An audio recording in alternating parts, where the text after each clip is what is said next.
Paschimbanga school service commission 26,000 শিক্ষক অশিক্ষক কর্মীর চাকরি বাতিল মামলার যে হিয়ারিং আজকে সুপ্রিম কোর্টে ছিল তার শুনানি সম্পন্ন হয়েছে এবং সেই শুনানি থেকে কি বিষয়বস্তু উঠে আসলো, কবে মামলার নেক্সট হিয়ারিং ডেট দেওয়া হলো এবং আজকে কি অর্ডার দেওয়া হলো, ঠিক এই পুরো বিষয়টা নিয়ে ডিটেলসে এই ভিডিওতে ছোট্ট করে আলোচনা করার চেষ্টা করছি।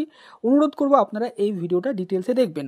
দেখুন, এই মামলাগুলি অর্থাৎ টোটাল 33টি কানেক্টেড ম্যাটার হিসাবে আজকে 12 নম্বর সিরিয়ালে কোর্ট নাম্বার 1-এ প্রধান বিচারপতির বেঞ্চে মহামান্য সুপ্রিম কোর্টে এই মামলার শুনানি ছিল। তো এই মামলার শুনানির জন্য যথারীতি 12 নম্বর সিরিয়াল এলে এই মামলাটি শুনানির জন্য ওঠে। বিচারপতি প্রথমেই বলেন যে ইনকাম ট্যাক্সের ব্যাপারে একটি ম্যাটার রয়েছে, সেইটি শোনার পরেই এসএসসি মামলাটি শোনা হবে। ইনকাম ট্যাক্সের ওই ম্যাটারটি শুনতে যত সময় লাগবে তারপরে। তো পিটিশনারদের পক্ষ থেকে মিস্টার অভিষেক মনু সিংভি তিনি বলেন যে কেউ কোর্টে কোনো চার্ট ফাইল করেনি, কোনো কাউন্টার এভিডেভিট যেটা রেসপন্ডেন্টদের দেওয়ার কথা তারা সেটা দেয়নি। অতএব আজকে কোনো শুনানি যাতে করে না করা হয় এই মামলার, শুধুমাত্র একটা প্রসিডিউরাল ডিরেকশন যাতে করে দেওয়া হয় যে যাদের প্লিডিং যে বিষয়গুলো সেটা কমপ্লিট করার জন্য যাতে করে কাউন্টার এভিডেভিট ফাইল করে রেসপন্ডেন্টরা এবং চার্ট ফাইল করে বা বাকি যে কাজগুলো রয়েছে এই মামলার ফাইনাল হিয়ারিং করানোর জন্য সেই কাজগুলো যাতে করে কমপ্লিট হয়। তখন বিচারপতি খুব অবাকভাবে প্রশ্ন করেন যে এখনও অবধি কোনো কাউন্টার এভিডেভিট ফাইল হয়নি, তো কারা রেসপন্ডেন্ট আছে? তো তখন রেসপন্ডেন্টদের পক্ষ থেকে মিস্টার ফিরদৌস শামীম তিনি বলেন যে তারা রেসপন্ডেন্ট আছে, তারা অরিজিনাল রিট পিটিশনার এই মামলার। তো বিচারপতি বলেন যে আর কারা রেসপন্ডেন্ট আছে? তো তখন রেসপন্ডেন্টদের আইনজীবীদের পক্ষ থেকে জানানো হয় যে এসএসসি বোর্ড এরাও রেসপন্ডেন্ট আছে। তারপরে বিচারপতিরা নিজেদের মধ্যে কিছু আলোচনা করেন। তারপরে রেসপন্ডেন্টদের পক্ষ থেকে আরেকজন আইনজীবী আবার বলেন যে স্টেট এবং এসএসসি এরাই এসএলপি রেসপন্ড করবে, তো তারা কেন এখন অবধি কোনো এফিডেভিট ফাইল করেনি, এটা তাদের ব্যাপার। তো বিচারপতি বলেন যে আপনারা কি তাহলে কেউ কাউন্টার এফিডেভিট ফাইল করেছেন না করেননি এটা বলুন। তো তখন বিচারপতি বলেন যে ঠিক আছে, আমরা এই ব্যাপারে একটা সুযোগ দিচ্ছি সকলকে, যারা রেসপন্ডেন্ট রয়েছে তারা যদি এখনও অবধি কাউন্টার এফিডেভিট ফাইল না করে থাকে তাহলে তাদেরকে 2 সপ্তাহের মধ্যে এই কাজটি করতে হবে এবং এটাই হচ্ছে শেষ সুযোগ। এর মধ্যে কেউ যদি কাউন্টার এফিডেভিট ফাইল না করে তাহলে কিন্তু আর সুযোগ দেওয়া হবে না। তো মিস্টার কল্যাণ ব্যানার্জি তিনি তখন বলেন যে স্টেট এবং এসএসসি তারাও তো এসএলপি ফাইল করেছে, অতএব তারা রেসপন্ডেন্ট কেন হবে? তারা তো তাদের স্ট্যান্ড যেটা জানিয়েছে। তখন বিচারপতি বলেন যে যারা প্রাইভেট রেসপন্ডেন্ট আছে আমরা তাদেরকে কাউন্টার এফিডেভিট ফাইল করার জন্য 2 সপ্তাহ সময় দিচ্ছি। এবং বিচারপতি বলেন যে এই মামলায় একটা কম্পাইলেশন করা কি সম্ভব? এত আইনজীবী এখানে রয়েছে, অতএব ক্যাটাগরি ওয়াইজ যে কোন আইনজীবী কোন পক্ষের হয়ে কথা বলবেন এরকম কি কোনো ক্যাটাগরি করা সম্ভব? তখন আস্থা শর্মা তিনি 5 ধরনের ক্যাটাগরির কথা বিচারপতির সামনে তুলে ধরেন। যেমন একটা ক্যাটাগরি হচ্ছে এসএসসি, 2 নম্বর ক্যাটাগরি হচ্ছে ওয়েস্ট বেঙ্গল গভর্নমেন্ট, 3 নম্বর ক্যাটাগরি হচ্ছে যারা অরিজিনাল রিট পিটিশনার ছিলেন কলকাতা হাইকোর্টে, যেমন গ্রুপ সি, গ্রুপ ডি, 9, 10, 11, 12 প্রত্যেকটা ম্যাটারের ক্ষেত্রে, এবং যারা চাকরি পাননি এবং যাদের মূল অ্যালিগেশন ছিল যে এই মামলায় বা এই এসএসসি প্যানেলে দুর্নীতি হয়েছে, তো এই অরিজিনাল রিট পিটিশনাররা হচ্ছে একটা ক্যাটাগরি। এবং আর এক ধরনের ক্যাটাগরি হচ্ছে যারা অ্যাপয়েন্টমেন্ট পেয়েছেন এবং যাদের অ্যাপয়েন্টমেন্ট ক্যান্সেল হয়েছে, এবং আর একটা হচ্ছে সিবিআই। তো এই 5টা ক্যাটাগরির কথা বলেন। তো তখন বিচারপতি জিজ্ঞাসা করেন যে 5টা ক্যাটাগরিতে কারা কারা আইনজীবী হয়ে লড়ছেন, যেমন এসএসসির হয়ে কারা লড়ছেন, গভর্নমেন্টের হয়ে কারা লড়ছেন, পিটিশনারদের হয়ে কারা লড়ছেন এবং অরিজিনাল রিট পিটিশনারদের হয়ে কারা লড়ছেন, যাদের অ্যাপয়েন্টমেন্ট ক্যান্সেল হয়েছে তাদের হয়ে কারা লড়ছেন, যারা ডিসপিউটেড ক্যান্ডিডেট রয়েছে তাদের হয়ে কারা লড়ছেন। তো এর মাঝে একটা আইনজীবী তিনি বলেন যে তিনি নাকি নট কল্ড ফর ভেরিফিকেশন যারা রয়েছেন তাদের হয়ে লড়ছেন। তো বিচারপতি বলেন যে আপনারা তো চান যে পুরো প্যানেলটা যাতে করে ক্যান্সেল হোক। তখন তিনি বলেন যে না না, পুরো প্যানেল ক্যান্সেল হোক তারা এটা চায় না, যাতে করে সেগ্রিগেশন হয় এবং সেগ্রিগেশন হওয়ার ফলে যাদের চাকরি বাতিল হবে তাদের জায়গায় তারা যাতে করে কল্ড পায়, ইন্টারভিউয়ের জন্য ডাক পায়, তার জন্য তারা মানে লড়ছে আর কি। তো এরপরে এই যে ক্যাটাগরির মধ্যে ভাগ করা হয় আর কি 5টি ক্যাটাগরি, তখন মানে মিসেস মীনাক্ষী আরোরা তিনি বিচারপতির সামনে একটি প্রশ্ন তোলেন যে এই যে ক্যাটাগরি ভাগ করা হচ্ছে এই ক্যাটাগরির মধ্যে অনেক সাব ক্যাটাগরি রয়েছে, যেমন যাদের চাকরি বাতিল হয়েছে এদেরকে তো একটা ক্যাটাগরিতে রাখা হচ্ছে, কিন্তু দেখা যাচ্ছে এদের আবার অনেক ক্যাটাগরি রয়েছে, কারোর বিরুদ্ধে এই অ্যালিগেশন রয়েছে, কারোর বিরুদ্ধে সেই অ্যালিগেশন রয়েছে, আবার কারোর বিরুদ্ধে কোনো অ্যালিগেশন নেই, শুধুমাত্র এই যে পুরো প্রসেসটা ভুল তার জন্য তাদের চাকরি বাতিল হয়েছে।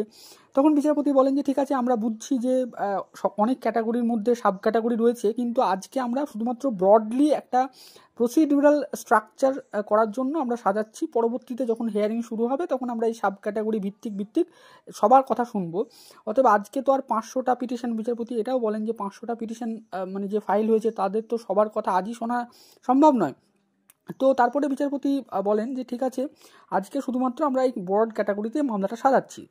তো এর মাঝে মিস্টার পবন দুগ্গাল আইনজীবী তিনি আবার বলেন যে দুটো ক্যাটাগরি করা হোক, মানে স্পেসিফিক্যালি একটা ক্যাটাগরি হচ্ছে 65B, যাদের প্রয়োজন তাদের একটা ক্যাটাগরি, আর যাদের হচ্ছে 65B প্রয়োজন নেই, এরকমভাবে তিনি বলতে চান। বিচারপতি বলেন যে দেখুন, এটা কোনো ক্যাটাগরি নয়, এটা হচ্ছে একটা আর্গুমেন্ট, যে আর্গুমেন্টটা যখন হেয়ারিং হবে তখন আপনি করবেন বা আপনারা করবেন, আপাততভাবে এইভাবে কোনো ক্যাটাগরি করা যাবে না। তো এরপরেই বিচারপতি তিনি অর্ডারটা লিখতে শুরু করেন, এবং আজকে তিনি যেটা অর্ডার দেন সেটা হচ্ছে যে যেহেতু কাউন্টার এফিডেভিট ফাইল করা হয়নি অনেক এসএলপির ক্ষেত্রে, তার জন্য 2 সপ্তাহ সময় দেওয়া হচ্ছে রেসপন্ডেন্টদেরকে।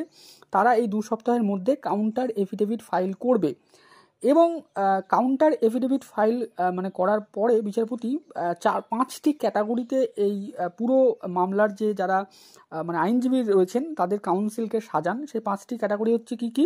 প্রথমে হচ্ছে the government of West Bengal, 1 number category. 2 নম্বর হচ্ছে এসএসসি। 3 নম্বর হচ্ছে অরিজিনাল যারা রিট পিটিশনার, যারা নট সিলেক্টেড, সমস্ত ক্যাটাগরির ক্ষেত্রে গ্রুপ সি, গ্রুপ ডি, 9, 10, 11, 12 এবং আদার্স বলে তিনি আরেকটি লিখেন, অর্থাৎ যারা নট কল্ড ফর ভেরিফিকেশন বা আরও অন্যান্য, তারা এই ক্যাটাগরিতেই পড়বেন। আরেকটা হচ্ছে 4 নম্বর ক্যাটাগরি, যে যাদের চাকরি বাতিল হয়েছে, সেটা বিভিন্ন ক্যাটাগরির ক্ষেত্রে হতে পারে। সমস্ত ক্যাটাগরিকে একটা করেই তিনি বলেন যে persons whose appointment cancelled by the judgment of the high court, অর্থাৎ এইখানে সমস্ত ক্যাটাগরিকে ইনক্লুড করা হয়। এবং 5 নম্বর ক্যাটাগরি হচ্ছে সিবিআই।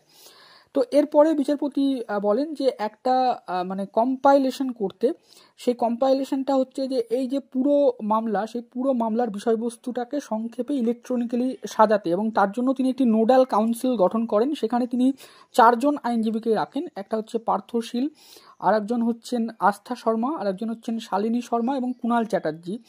তো এই 4 জন আইনজীবীকে নিয়ে 2 সপ্তাহের মধ্যে একটা ফাইনাল কম্পাইলেশন প্রিপারেশন করতে হবে।